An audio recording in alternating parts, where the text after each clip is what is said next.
안녕하십니까. SBS 비즈 주식이 궁금할 때 시청해 주시고 오신 분들 모두 반갑습니다.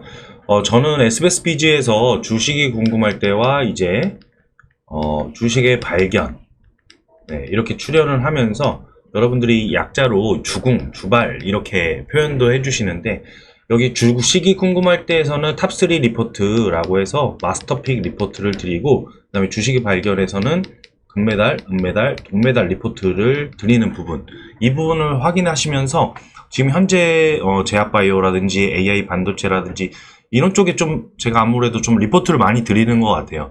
네, 그렇게 해서 이제 여러분들이 방송을 보시고 이렇게 카카오 커뮤니티 공간에 오시면은 이렇게 리포트를 지금 드리는 부분 이렇게 링크로 해서 드리는데, 클릭을 하시면 이렇게 똑같이 보이십니다. 네, 이렇게 확인을 해 보실 수가 있습니다. 그래서 저희 같이 이제 제도권 자문사 이상의 그레이드가 있어야지만, 금융권에 이렇게 속해 있어야지만 이렇게 카카오톡 양방향 소통이 가능한 부분들 참고하시면 됩니다. 그렇지 않은 이상 이렇게 제도권 자문사가 아닌 이상 카카오톡 양방향 소통은 되지는 않습니다. 그래서 이렇게 커뮤니티 공간에서 여러분들이 같이 공부해 보시고, 또 어떤 종목이 궁금하신지 문의 주시면은 제가 또 답변 드리고, 또 제가 보는 주요한 종목들 같이 공부해 가시면서 여러분들이 이제 성공 투자하시는데 제가 최대한 도움을 드리고자 많은 노력을 드리고 있어요. 그래서 이번 같은 경우에도 제약바이오 쪽에 리포트도 과거서부터 좀 많이 드렸고, 그리고 항상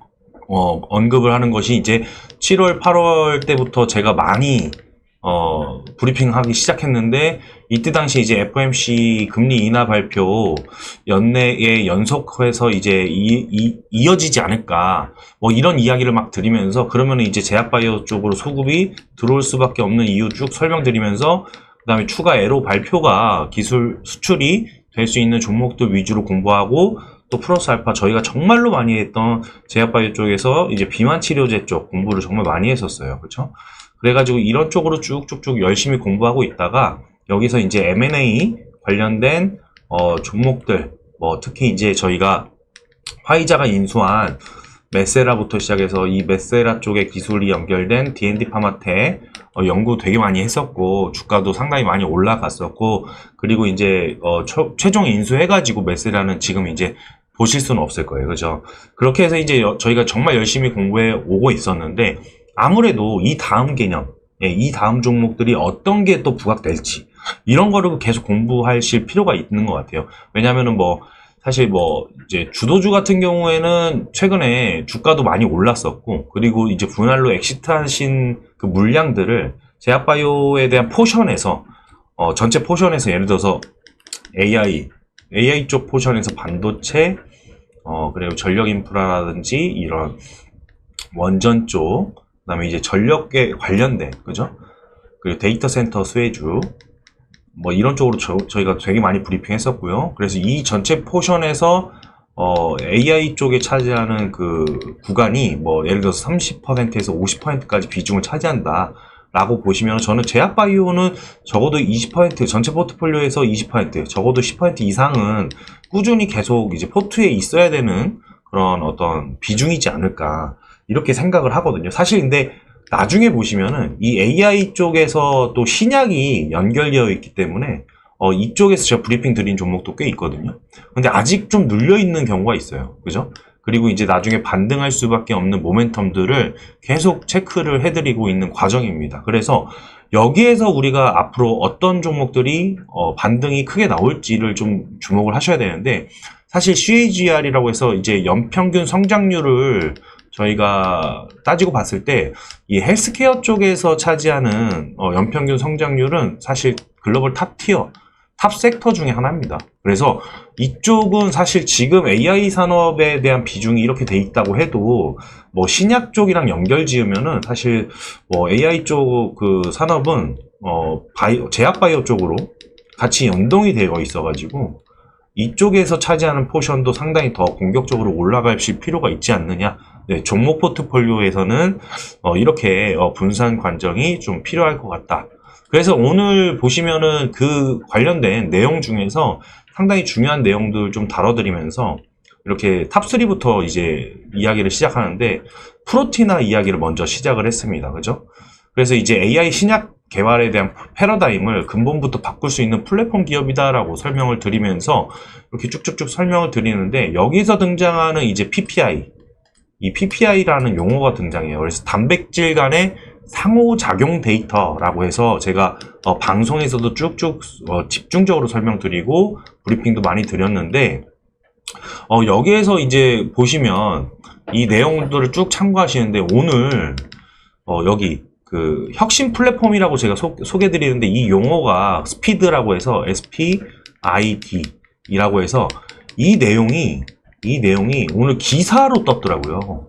예, 그래서 제가 방송 다녀온 사이에 이 관련된 내용을 통해서 아침까지는 분명히 제가 오전장까지는 이 기사를 사실 체크를 했거든요.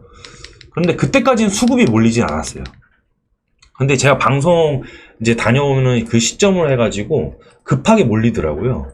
네, 보시면 프로티나가 이렇게 오늘 보시면 장중에 28% 거의 상한가 기록까지 또 될 뻔했던, 그렇죠? 그런 과정이 있었고, 이전부터 박스권을 횡보하고 있는 구간에서 제가 사실은 체크를 먼저 드리긴 했습니다.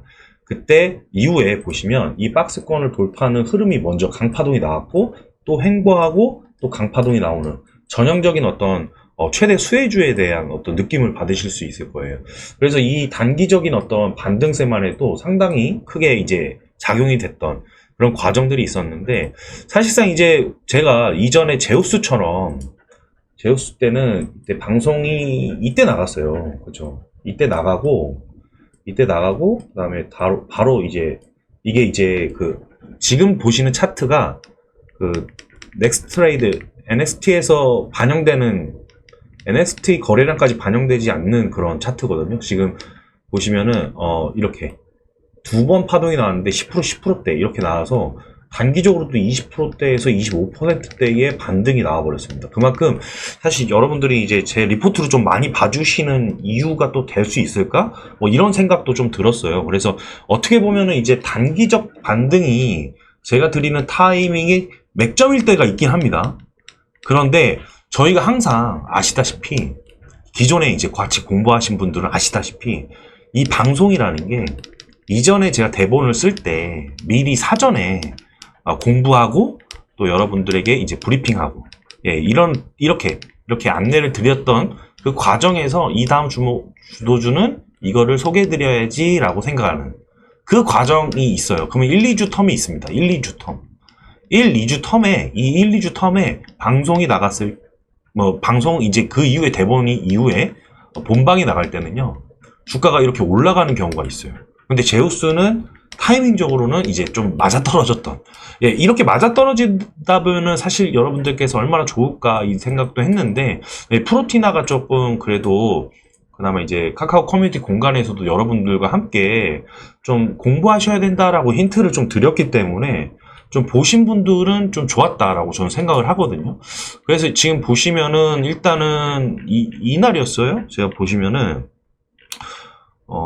이때였습니다. 11월 7일이었네요. 보시면 날짜가, 그죠? 11월 7일에 삼성바이오에피스 및 서울대와의 협력으로 470억 규모의 AI 항체 신약 개발을 하고 국책과제에 선정된 호재가 있다. 그리고 글로벌 빅파마에 관심을 받으면서요, AI 항체 설계 분야에서 성장 기대감이 상당합니다. 라고 말씀을 드리면서 PPI에서는 프로티나를 보셔야 됩니다. 라고, 그리고 공부하셔야 돼요. 그 다음에 ADC 쪽에서 여러분들 사실 이중항체 쪽에서 저희가 주도주는 많이 공부했잖아요. 그런데 Y바이오로직스 공부를 안 했네요. 그렇게 해서 이번에 사실 탑1 마스터픽은 Y바이오로직스였어요. 사실, 그죠? 그래서 11월 7일에 이렇게 이제 브리핑을 드리고, 공부하신 분들은 오늘 보시면은 되게 큰 성과가 있었다라고, 이렇게 감사하다. 그래가지고 못 잡으신 분은 조금 부럽다 이렇게 얘기하시면서 여러분들이 이제 피드백도 주시는 경우도 있었고, 그리고 제가 이제 그 이후에 공부하셔야 된다라고 언급도 드리면서 이렇게 박스권 횡보 이후에 반등이 나오는 그 과정까지도 저희가 같이 체크해 보면서 사실상 이제 국장에 프로티나가 있고요. 그 다음에 위장에서는 앱셀레라도 있어요. 항체 신약으로 공부한 바 있었고요. 과거에 저희가 제가 기억이, 마스터픽 탑 1이었나? 아니면 그 금메달이었나? 기억이 정확하게 안 나는데, 하여튼 탑 1으로 제가 한번 소개드려가지고, 앱셀레라도 그 시점 이후에 한 60% 정도가 상승했던 과정이 있었어요. 그리고 나서 지금 쭉 눌려 있는데, 그거는 조금 이따 더 추가로 설명을 좀 드려볼게요. 그래서 이렇게 같이 공부하시는 그 과정 속에서 사실 이제 그때 시점 이후에 보시면은 한 오늘까지 50% 정도가 반등이 나왔죠. 네. 그래서 이렇게 이제 공부하시는 경우가 이렇게 주가가 올랐어도 반등이 더 크게 나올 수 있는 가능성들을 우리가 같이 체크를 해본다면 얼마나 좋을까 이 생각을 했었습니다. 그래서 그런 브리핑을 계속 드리고 있는 과정이라는 거. 그래서 이제 방송에서도 이제 여러분들이 새롭게 제 방송을 보시고 오신 분들은 이 종목이 왜 이렇게 지났는데 좀 시의성이 좀 차별성이 있는 거 아닌가 생각이 되실 수 있는데, 이렇게 저희가 미리미리 사전에 공부하고 있는 과정을 통해서 여러분들이 미리 보실 수 있다는 거. 그래서 사실 오늘 보시면은 이렇게 기사가 나왔습니다. 그죠? 세계 1위 기술력으로 비만, 항암 등의 적응증, 무한 확장, 그리고 4조 몸값에 대한 경쟁사 대비해서 오히려 우월하다. 지금 시총이 제 기억으로 한 8,800억 정도? 9천억 정도 이 사이에 있을 거예요. 그런데 지금 경쟁사가 몸값이 4조, 시총으로 대비했을 때 국장이 사실 프리미엄이 좀 붙어서 많이 몸값이 올라오고 있지만은 그래도 차이가 좀 많이 나죠. 그래서 오늘 보시면 주가가 거의 상한가 근접한 파동이 나온 겁니다. 그죠? 아직 더 올라갈 여력이 있구나라고 이야기를 하면서 사실상 이렇게 반등세가 좀 강했다라고 하는 거고, 그리고 아까 말씀드렸던 이 내용을 오늘 보시면 한국투자증권에서 이야기가 나온 건데, 이 스피드라고 하는 그 싱글 모듈쿨, 그 다음에 프로테인 나오죠. 단백질, 상호작용, 인터랙션, 이제 디텍션. 근데 이제 중요한 거는 여기서 이제 그 삼성바이오에피스와 함께 최근에 되게 핫했잖아요. 삼성바이오로직스, 삼성바이오에피스, 그죠?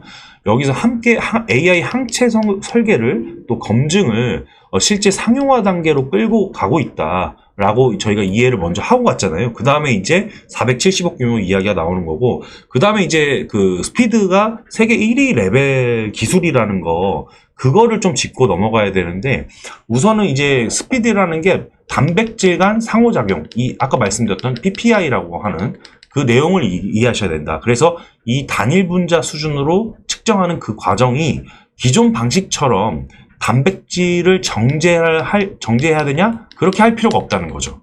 3명의 연구자가 매주 이제 3,000개에서 5,000개의 항체 분석이 가능해져 버리니까 기존 기업은 100명의 연구자가 2주 동안 500개를 분석하는 수준입니다. 그래서 엄청나게 퀀텀 점프를 하는 거죠. 그래서 결과적으로 이제 전 세계에서 가장 빠른 항체 검증 플랫폼이 돼버렸다. 그래서 데이터가 없어서 AI 못 돌린다는 말은 옛말이다. 그 난제를 프로티나는 진짜 데이터 공장으로 이제 해결을 하게 됐다라는 것이고, 그래서 이제 제너레이트 바이오메디신스, 여기 포스트 20억 달러, 약 3조 원, 그 다음에 이제 자이라는 27억 달러, 약 4조 원 밸류, 여기에 이 밸류를 봤는데 이들보다 데이터 생산 속도, 정확도라는, 그리고 검증 측면에서 프로티나가 더 우월하게 작용한다. 그래서 이 시총이 여기에 머무를 기업이 아닙니다 라고 하면서 주가 반등이 상당히 강했던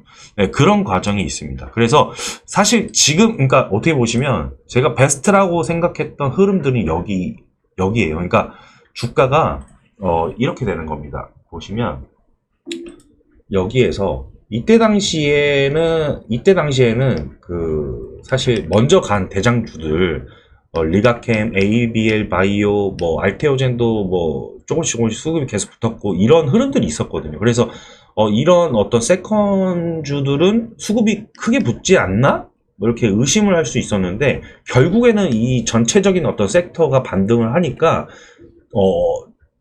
바로 이 주가가 이 박스권 상단에서 횡보를 하고 있다가 반등하는 이 구간, 예, 항상 중요한 것 같아요. 이런 구간들이 박스권 상단을 횡보하고 있다가 이 추세가 만들어지면서 반등하는 그 과정에서 제가 주가의 거래량을 보시면은 많이 튀진 않았는데 거래량이 상당히 좀, 예를 들어서 주가가 많이 올라가지 않았는데 거래량이 살아나기 시작하죠. 그죠?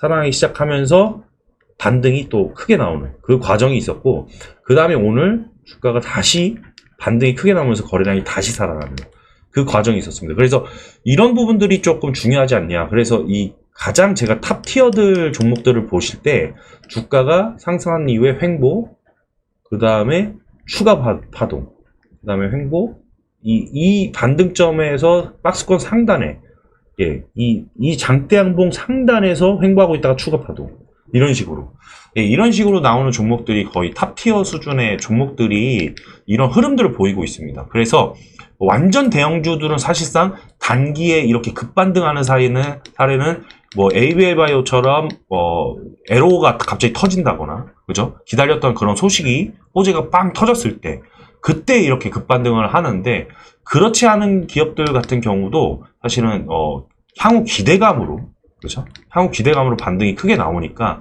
어떻게 보면 우리가 완전히 대형주만을 고집해야 되는가? 라는 것은 퀘스천이 붙을 필요는 있어요. 그래서 대형주의 포션이 있다면 일부 이렇게 분산을 해가지고 유망주들, 성장주들의 분산 투자를 하는 과정들이 얼마나 중요한가. 그래서 그 기업들이 확실히 기회비용 측면에서 단기 반등이 이렇게 강할 수 있다는 측면을 우리가 같이 좀 공부하실 필요가 있지 않느냐. 이렇게 좀 같이 이야기를 좀 드리고 싶고, 그리고 이제 지금 보시면은 그 다음에 이제 제가 앱셀레라를 말씀을 드렸는데, 그리고 리커전도 제가 방송에 꼭 같이 설명을 드렸거든요.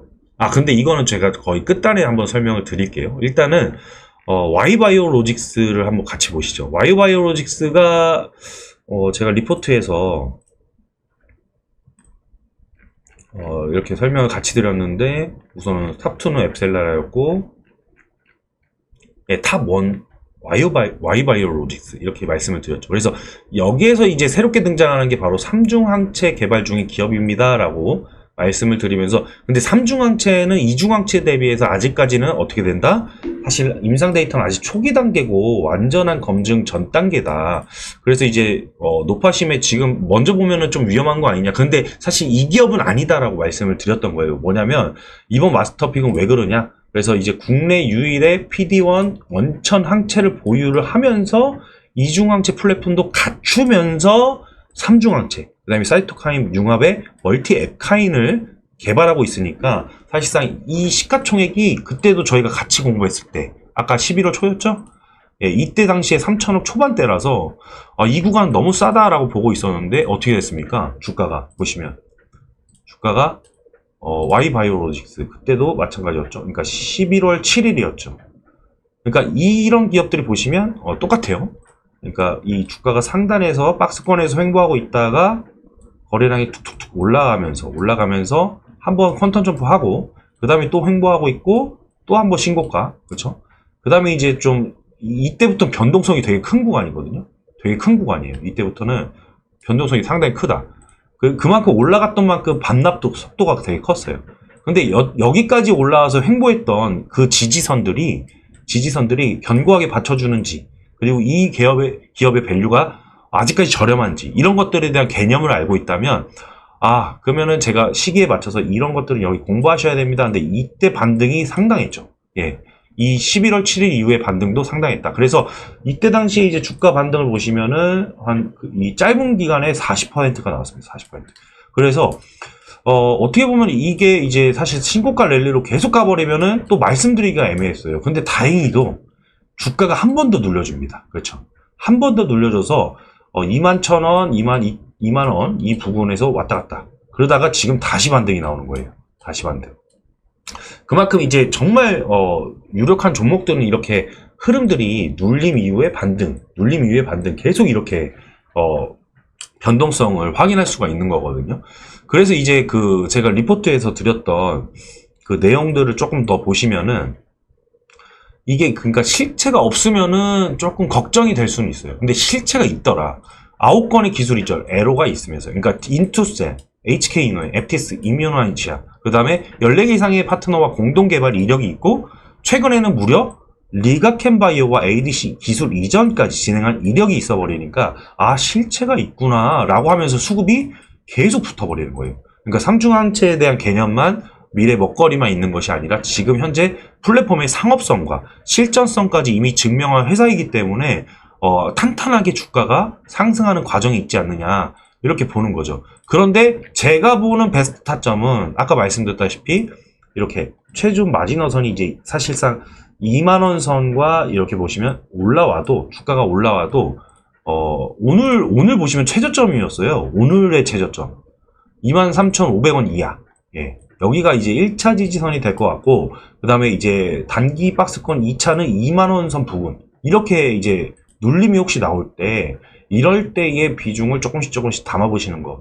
그리고 이제 정말로 만약에, 전반적으로 글로벌 증시가 만약에 다시 흔들린다?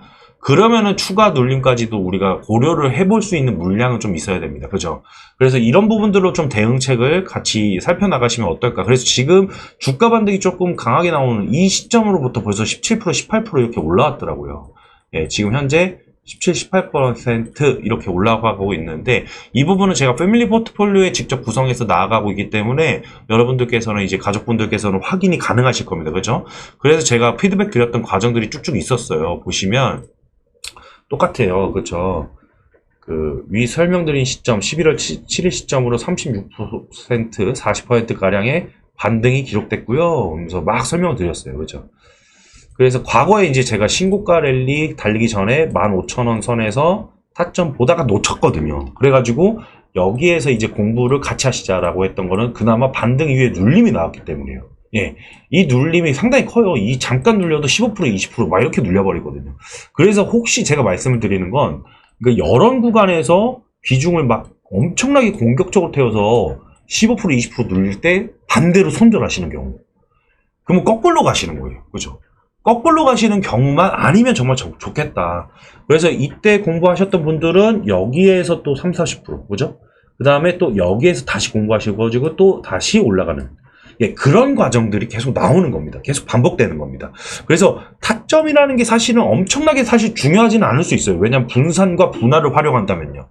그런데 반대로 너무 의식을 안 하신다? 그리고 그냥 좋다고 해서 위에서 다 사버리신다. 그러면은 반대 매매, 그러니까 반대로 우리가 담아갈 때 반대로 손절을 하시는 그런 경우만 정말 저는 우려가 좀 됩니다. 그래서 이런 경우만 좀 아니시면 좋지 않을까. 예, 그래서 저희가 이제 보시면 이때도 11월 26일이었어요. 그렇죠? 11월 26일에 얼마 전이었죠. 그래서 이제 이 다음 방송 준비하면서 쭉쭉쭉쭉 삼중 황체에 대한 개념 쭉쭉쭉 설명드리는데, 근데 이제 그 용어가 좀 어려우니까 이거는 제가 하나 설명드리고 싶었던 게 있었습니다. 그러니까 제가 이미지를 하나 올려드려가지고 설명을 쭉쭉쭉 해서 멀티앱 카인이라는 게 뭐냐면요 하면서 막 설명드린 게 있었는데, 이 개념을 한번 설명을 드리고자 제가 한번 준비했거든요. 그래서 잠시만요. 예. 이렇게 이미지를 조금 보시면은 이 와이어로직스의 이제 그 이미지, 이 위에 상단에 보시면 이렇게 그 항 PD1, 그 다음에 사이토카인, 그 다음에 다중항체, 이렇게 확인을 해 보실 수 있습니다. 그래서 이 위쪽 그림을 보시면은요, 위쪽 그림을 보시면, 이 우리가 사람에게 진짜 맞는 항체, 완전 인간 항체 라이브러리라고 해서 이 맞는 항체를 고속으로 좀 골라낼 수 있다. 고속으로. 이렇게 완전 인간 항체 이런 것들을 고속으로 좀 골라낼 수 있다는 과정을 좀 보여줍니다. 그래서 수많은 항체 후보가 들어있는 완전 인간 항체 라이브러리에서 암, 면역, 타겟에 대한 그 달라붙는 그런 항체들을 골라가지고 확실히 이제 그 완전 인간형 항체 형태로 최종 생산하게 되는 거죠. 그러니까 결국에는 기초 항체 기술력이 탄탄하다는 것을 보여주는 파트입니다. 그래서 이게 있어야 PDion의 항체, 그리고 LAG라고 해서 이 항체, 이 개념은 그냥 완벽하게 이해하실 필요는 없습니다. 너무 어려워서 여기에 대한 용어, 약자, 약어만 좀 이해를 하시면 되겠고, 이 항체들의 다중항체, 이 다중항체 설계가 그래서 가능하게 돼 버리니까 사실상 여기서 이제 다중항체라는 개념이 나오는 것이고, 항 PD1, 원천항체가 같이 나오는 것이죠. 그래서 이제 그 멀티앱카이라는 것은 결국에는 이 세 가지가 결합된 이런 부분들이 가장 핵심인데, 우선 이 그래프를 보시면은 사실 이겁니다. 그러니까 이 그림을 보시면 그 면역세포, 그러니까 면역세포 T세포에서 그 브레이크를 좀 풀어주는 항체가 원천 항체다라고 보시면 되고, 그런데 이 PD-1만으로는 반응률이 좀 낮고, 환자 중에 한 20%, 30%만 반응한다고 합니다. 그래서 시간이 지나면 내성도 생기고 비반응도 생기고 이렇게 할 거 아니에요. 그래서 이 사이토카인, 이 IL2라고 해서 여기에서 이제 T세포, 그 다음에 NK세포. NK세포는 흔히 저희가 뭐 어린이들한테 우리가 밤 10시에서 새벽 2시에 진짜 딥슬립을 해야지 NK세포 같은 것들이 치유를 좀 해줘가지고 염증들을 좀 치유를 해줘서 좀 그래도 좀 피곤이 덜하게 되고 저희가 좀 뿌듯하게 좀 확실히 확 잤구나 라고 느낄 수 있는 자연 체유세포들이 발생한다고 하는데, 그래서 이제 아이들한테 꼭 10시 이전에 자라고 하잖아요. 그 새 나라의 어린이는 일찍 일어납니다. 그런 노래를 만든 이유고, 옛날에 저희, 그렇죠? 그런 노래들을 만든 이유도 다 이런 이유가 있다고 저는 생각을 합니다. 그래서 그 NK세포가 여기서 또 등장하고, 이런 그 세포 같은 암 공격 부대들, 막 치유해주는 그런 암 공격 부대들이 힘을 주는 그런 역할을 한다라고 보시면 됩니다. 그래서 면역세포가 활성화되고 면역 기능이 회복이 되니까 더 강력한 항암 반응이 유도가 되겠죠. 그래서 이런 부분들을 이해하실 필요가 있다. 근데 이제 과거에 좀 그 제약바이오 쪽 공부를 정말로 열심히 하신 분들, 여기에서 저는 사이토카인이라는 단어가, 사실 사이토카인 폭풍이라는 단어가 또 있어요. 예전에 저희 코로나 세대 때 코로나가 이제 들어와가지고 그 폐에서 사이토카인 폭풍이 일어나면 막 이러는 거예요. 그러니까 자기 아군도 막 총을 쏴서 막 다 그 공격을 해버리는. 그래서 이 사이토카인 폭풍이 일어나면 폐혈증이 일어나는. 이런 이론들을 좀 공부하신 분들은 조금 딥하게 저는 공부했다고 생각합니다. 그런데 이 사이토카인 폭풍이라는 좀 개념이 달라요. 그래서 이 염증 폭증이 일어나는 쇼크로 이어지는 이런 것들이 아니라, 이 멀티에카인의 IL2는 특정 면역세포, 아까 말씀드렸던 이 T세포와 NK세포에만 선택적으로 에너지를 주도록 설계가 되어 있어요. 그래서 설계된 조절형 사이토카인이라고 이해하시면 되겠습니다. 그죠? 그리고 이제 다중항체, 이중항체, 삼중항체를 말하는 거고, 여기서 이제 한 번에 두세 가지 타겟을 동시에 담는 항체다. 그래서 이 세 가지가 모여서 저항성을 극복하고 치료 반응을 개선하고 면역 기능을 회복하고, 그래서 결국에는 그 암을 극복하는 그런 기전이다라고 이해하시면 조금 더 좋지 않을까. 그래서 사실은 이제 그 글로벌 빅테크, 빅파마들이 아마도 이제 눈독을 들릴 겁니다. 그 리가켄 바이오도 그랬듯이, 그런 부분들이 있는데, 사실상 이제 저는 시총이 3천억 초반이었다? 이때 당시에. 그죠? 이때 당시에 3천억 초반이 너무 싸다. 지금은 이제 올라왔죠? 반등이 나오는 만큼 시총이 조금씩 올라가고 있는데, 아직까지 좀 저렴하긴 할 거예요. 제가 봤을 때도 확실히 좀, 전체적인 시가총액, 좋은 기업들의 시가총액들을 좀 비교해 보면은 확실히 저렴한 구간이긴 할 겁니다. 그런데 한 가지 제가 조금, 여기서 좀 중요한 거를 좀 다뤄드리고 싶어서 그런 건데, 그게 뭐였냐면은 이제 이 부분. 그러니까 프로티나의 기술 수출, 에로. 이 에로의 타임라인을 보시면은, 일단은 증권사 리포트에도 뒤져보시면 이렇게 나와 있어요. 2026년에 이 PPI 기반 공동개발이 계약이 2건 체결을 가정하고 있습니다. 그래서 2년 3개월 내에 최소 1개의 항체 바이오 벡터의 기술 이전, 에로, 그 다음에 임상 1상을 진입 목표로 하고 있어요. 그래서 2026년부터 계속해서 이제 이슈가 나오고 27년 이후에도 이제 흑자 전환의 로드맵을 쭉 깔고 있어가지고, 프로티나의 에로는 조금 더, 제가 봤을 때는 조금 더 좀 당겨오지 않느냐. 근데 Y바이오로직스의 에로 타임라인을 보시면, 2026년, 마찬가지로 7년 이 사이긴 한데, 여기에서 이제 에로가, 27년 사실 상반기 쪽을 좀 많이 바라보고 있습니다. 그래서 왜냐면 멀티에카인의 3중 융합을 조금 더 검증하고 이런 과정들이 좀 있어야 되는데 지금 그 사이에 그래도 26년에 어떤 이슈가 나올지 모르지만은 그래도 이 ADC용 한 채 애로는 당연히 조만간 가능할 수 있다라는 측면에서는 그렇죠. 26년을 바라보고 있지만요. 그죠? 근데 본격적인 밸류 업사이드는 27년 애로부터라는 톤이라서 사실 핵심 모멘텀의 애로 시점은 27년 전후로 좀 보는 게 맞다. 그래서 핵심은 그래요. 핵심은. 그래서 완전히 큰 애로는 그렇다. 그러면은 사실상 이게 여기서 그냥 전고점을 완전히 뚫어버리고 계속 나아가면은 몰라요. 그렇죠? 근데 만약에 전고점에서 다시 한번 늘렸다가 왔다 갔다 하면서 이런 식으로 가버리면은 기일이 좀 걸릴 수는 있어요. 그래서 이게 그러면 눌림을 활용해서 익절하고 또 눌림을 활용해서 익절하고 이런 식으로 패턴 플레이를 할지 아니면 이제 그냥 보유하고 그냥 롱텀으로 끌려갈지 이런 부분들은 조금 제가 사후에 리뷰 드리는 과정을 통해서 여러분들이 좀 확인해 보실 필요가 있지 않느냐. 저는 좀 이렇게 말씀드리고 싶고 그 다음에 앱셀레라는 제가 원래 짧게 리뷰 드리는데 오늘 되게 길게 리뷰를 드리네요. 앱셀레라는 리커전과 마찬가지입니다. 그러니까 리커전도 그러니까 이 기업들이 좋은 기업이긴 한데 지금 보시면 이거예요. 그러니까 뭐라고 할까 지금 AI 쪽에 버블론이 나왔던 이유 자체를 보시면 그러니까 지금 이 기업들이 이제 직접적인 어떤 타겟이 된 건 아니죠. 예, 근데 이제 버블론에 대한 이슈는 지금 AI에 대한 투자 속도가 상당히 빠르다. 그죠? 그래서 여기에 대한 어떤 실적 퍼포먼스가 엔비디아 빼고 데이터 센터 관련된 기업들, 그 다음에 이제 플랫폼 기업들, 입장에서는 너무 너네 채권 돌려막기 한 거 아니야? 뭐 투자 돌려막기 한 거 아니야? 뭐 이런 퀘스천들이 붙는 거잖아요. 그런데 이제 AI 신약 관련된 기업들도 당연히 아직은 실적이 찍히진 않겠죠. 그런데 보시면 프로티나나 뭐 Y바이오로직스 같은 경우도 마찬가지입니다. 그런데 이쪽 기업들이 더 많이 가요.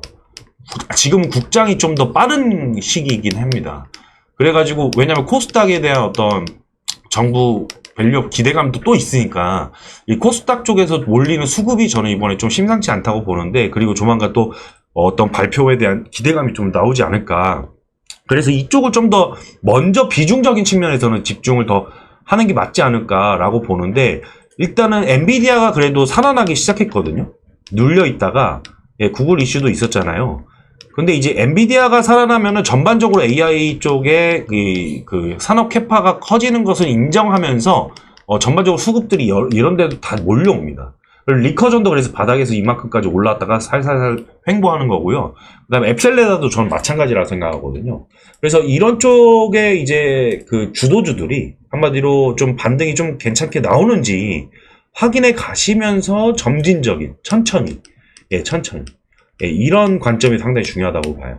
그래서 지금 엔비디아가 다시 한번 올라오고 있는 과정에서 지금 최근에 시놉시스와의 20억 달러 투자 이야기가 또 나오고 있고 또 이제 손정희 소프트뱅크 이번에 엔비디아 다 판 이유도 울며 겨자 먹기로 팔았다. 그러니까 버블이라는 건 말이 안 된다 라고 이야기하면서 AI 버블론을 좀 종식시킬 수 있는 그 이론들이 계속 등장하고 있고 또 이제 금리 인하 진행이 좀 이번에 12월은 좀 확정적일 수 있을 것 같고 80% 이상 페드워치에 나오고 있죠. 그래서 이런 부분들이 조금 더 이제 유리한 측면으로 작용되는 건 맞습니다. 그런데 지금 현재 국장으로 들어오는 수급이 좀 심상치 않다. 특히 이제 코스닥 쪽에서도 마찬가지고, 그 다음에 코스피는 이제 좀 차이가 났다가, 오늘부터 다시 또, 삼성전자와 SK하이닉스 쪽으로 들어오는 수급이 좀 괜찮았고, 삼성전자는 오늘 또 보니까 이슈가 있었더라고요. HBM4, 퀄테스트, 이거 단독 기사긴 하지만은 괜찮다.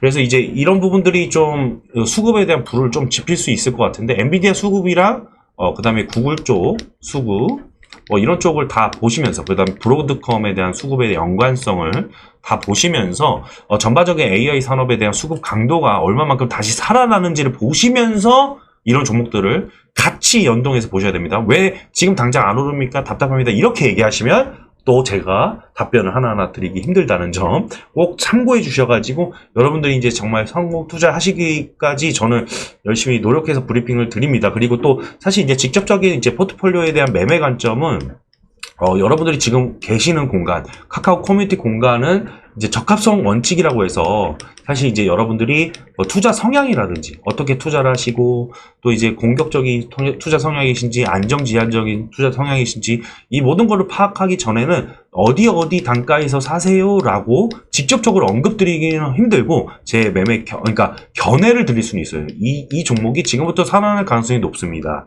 이 섹터는 지금 이렇게 수급이 들어오기 때문에 이런 종목들을 보셔야 됩니다. 라는 제가 공부하는 과정에서에 대한 어떤 이런 부분들을 참고하셔서 이제 개인적인 어떤 성투하시는데 도움이 되시는 공간이고 제가 이제 삼성증권과 MOU를 맺어서 나가는 그 공간에서 패밀리 포트폴리오라고 하는데 SBS 비즈 최초로 제가 미장에서도 제일 먼저 커버를 하고 있어요. 그리고 국장도 당연히 옛날부터 마찬가지지만은 예, 이쪽에서 이제 운영하는 그 성과 포트폴리오가 있어서 여기서는 이제 적합성 원칙을 모두 받으신 가족분들이 이제 직접적으로 포트폴리오를 직접 이제 같이 해보실 수 있는 공간이기 때문에 이런 관점들을 모두 다 이해하셔가지고, 예, 저희가 이제 좀, 가족반 분들이다, 카카오 계신 이제 커뮤니티 공간 분들이나 모두 다 이제 성투하시는 그 방향으로 제가 좀 최선을 다해서 안내드리는 부분이기 때문에 좀 참고해 주셨으면 감사하겠습니다. 제가 또 다음 주에는, 로테이션 변경이 있어가지고 연속 촬영이 있을 예정이에요. 다음 주에 또 주식 궁금할 때 나오는데 너무 자주 나온다고 해서 채널 돌리지 마시고요. 꼭 제가 정말 열심히 공부하면서 브리핑 드리는 내용들이다 보니까 같이 꼭 참고해 주시고 예, 그런 부분들도 여러분들이 또 관심 있게 보시는 sek터나 종목들이면은 정말 좋은 성과 내셨으면 좋겠습니다. 그런 진정성이 있어서 여러분들이 아무래도 제 좀 방송 많이 보시는 게 아닐까 예, 겸손하게 좀 이렇게 말씀드리면서 네, 오늘 방송은 마감하도록 하겠습니다. 그러면 저는 또 다음 시간에 뵙도록 하겠습니다. 감사합니다.